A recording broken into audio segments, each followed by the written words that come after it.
Hello, welcome.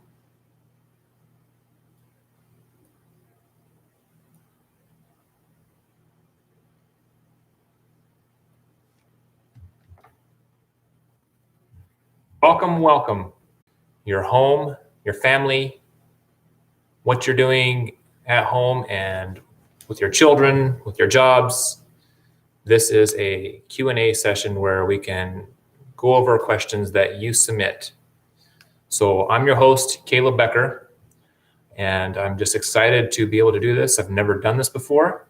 This is new.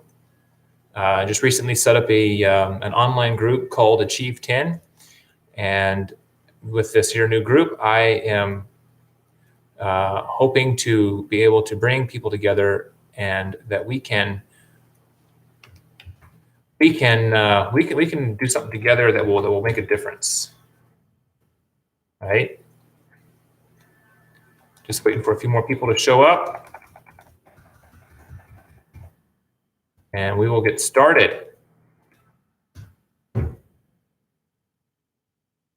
Now it's 4 o'clock. This is the time that I have said we would get started.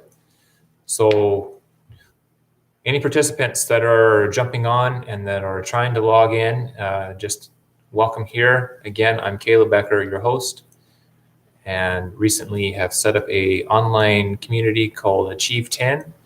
It's a group where we can go over things that we're facing right now, especially us as parents. I myself I'm a father of 5 children. My wife and I are overwhelmed. In the times that we are in, we can't just take our children and take them to grandparents' place or to our friends. So everybody is inside in this little nucleus, if you want to call it that. And yeah, it creates for some interesting times. So this online community that we started, it's a way for us to keep us inspired, keep us giving us stuff to go on, maybe share ideas on how each of us are going about a group as well. I mean, not a group, but a page, so that we can start letting people know about this group. We chose to get this group outside of Facebook. It's in its own little special, I have to pay for a subscription for this the group platform.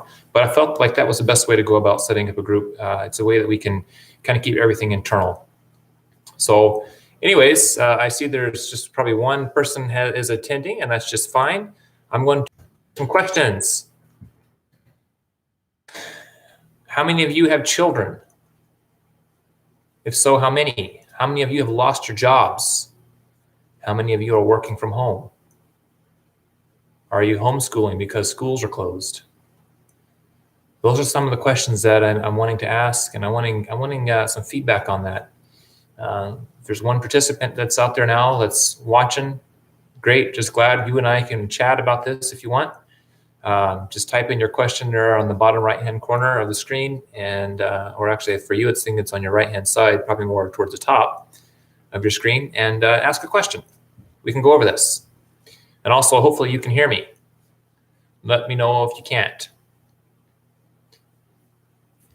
So social distancing is causing quite some problems when it goes to getting your groceries or doing your normal shopping. I currently live up in Canada, and here in Canada, we some stores that aren't selling non-essentials are closed, and what some people call are essential and non-essential, we would determine it both ways, and I don't think that there's always an easy answer for that. So yeah, the social distancing, one of the things that we ran into the other day is I had to go and make a Costco run and grab some stuff from Costco, and I went by myself because basically 1 or 2 people shopping together, like most of the time it was just one person, didn't see any children, and which is okay. It's not a big deal, but it just makes me aware again that we are definitely in an interesting time right now. So I'm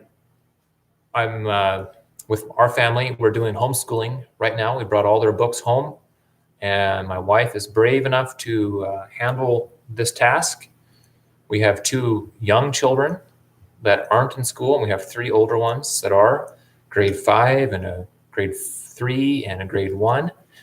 And so my wife finds herself really busy I work close to home right here on the yard, so I can just easily touch base, and they can message the teacher, and the teacher responds.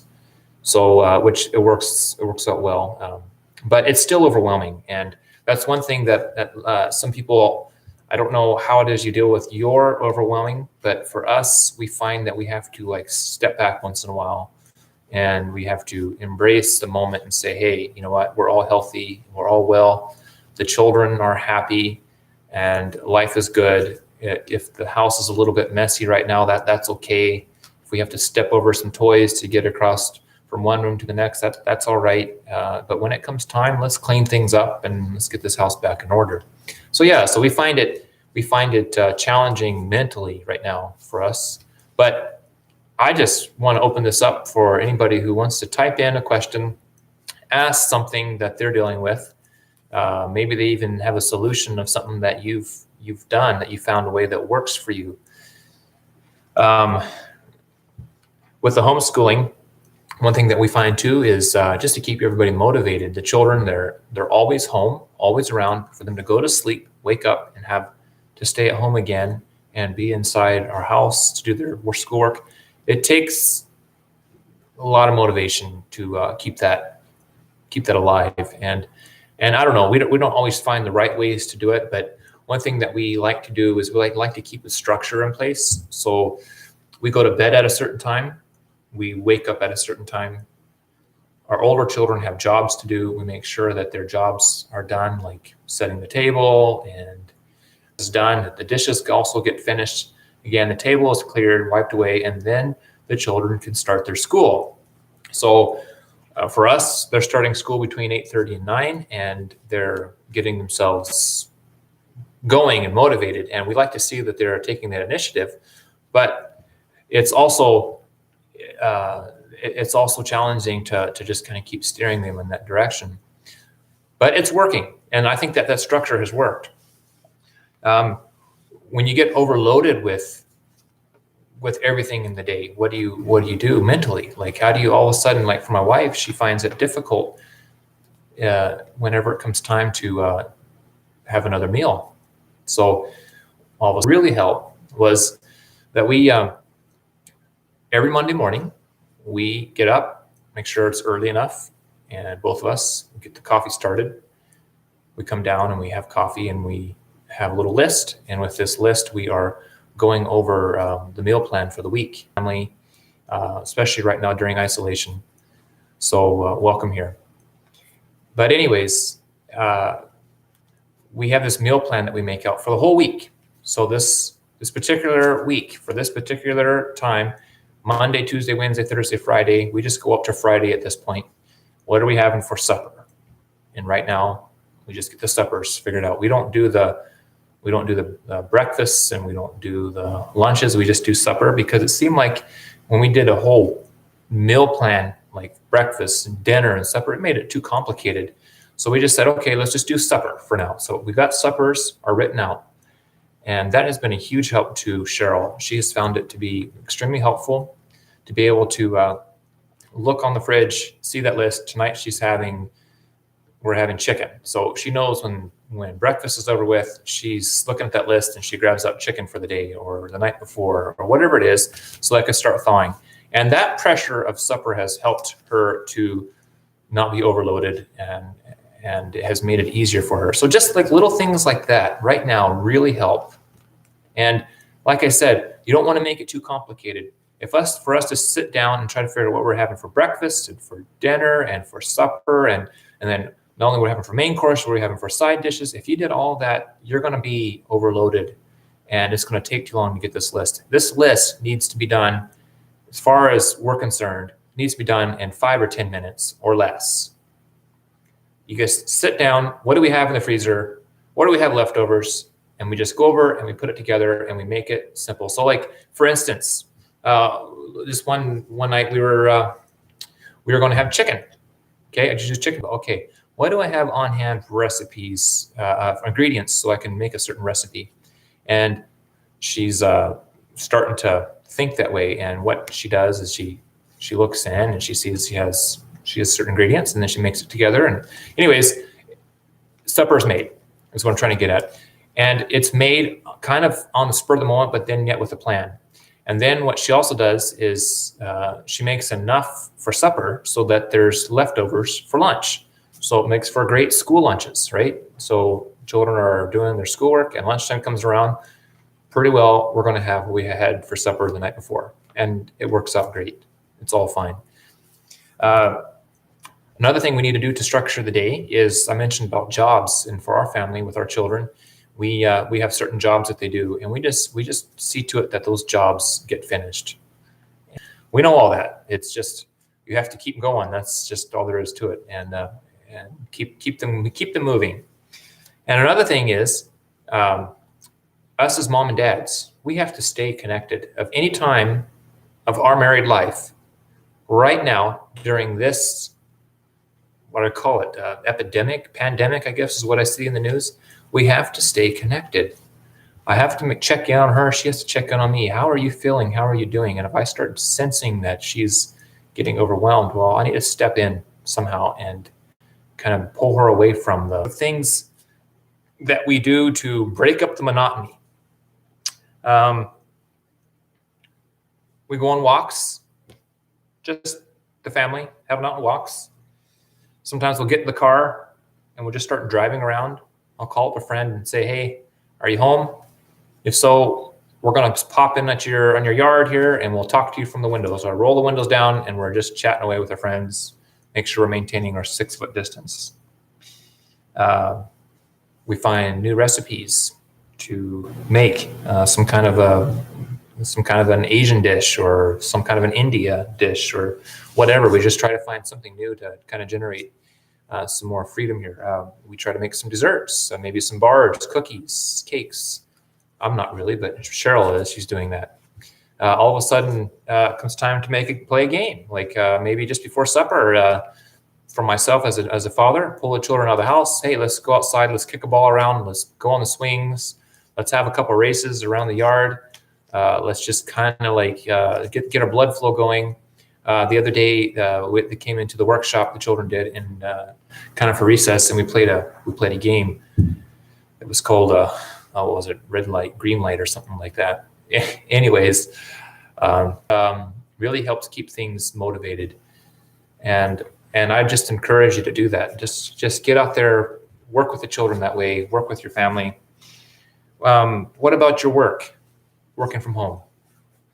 I know how difficult it is to have a laptop sitting there and you're trying to get your work done and somebody's Legos have just broken, or somebody needs to put their socks on, or somebody's fighting, or somebody spilled a whole bunch of water or milk or broke a glass, or it's like there, right? And it's not easy. So how do you keep yourself keeping productive with the family around?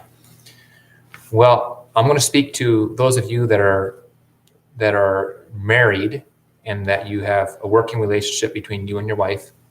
You can take turns.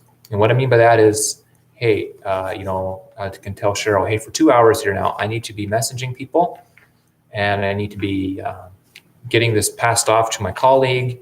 I need to be doing a little bit of research so I'm ready for a meeting for tomorrow. And you set a time limit.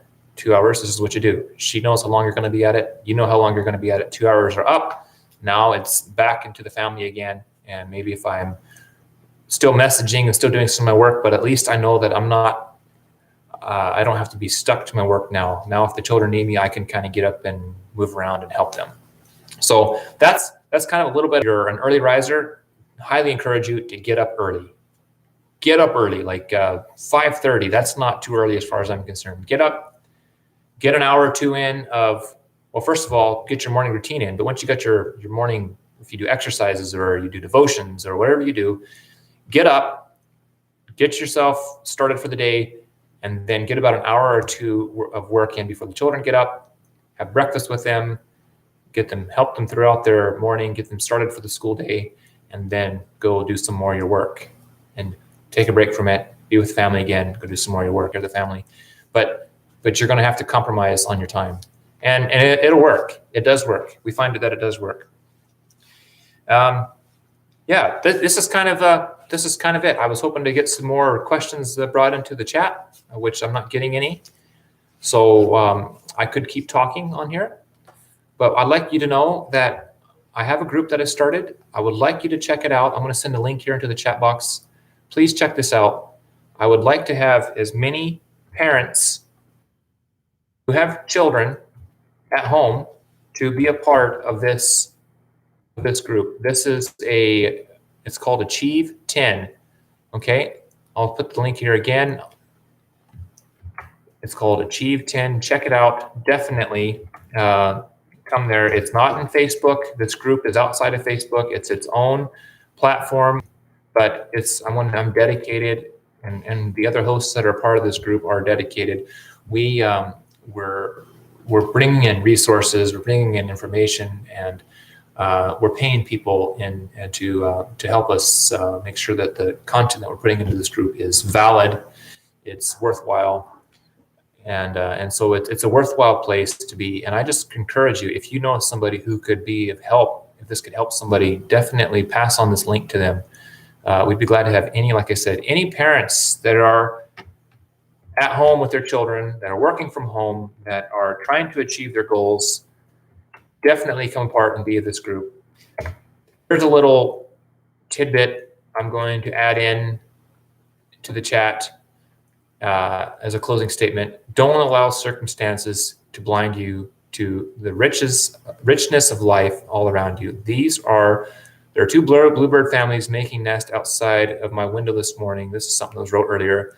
The chickadees are moving in a newly huge birdhouse as well. A brave groundhog just ambled from the barn to the wooded area along the fence. Yes, work needs to be done, plans need to be made, but have you noticed the beauty around you today?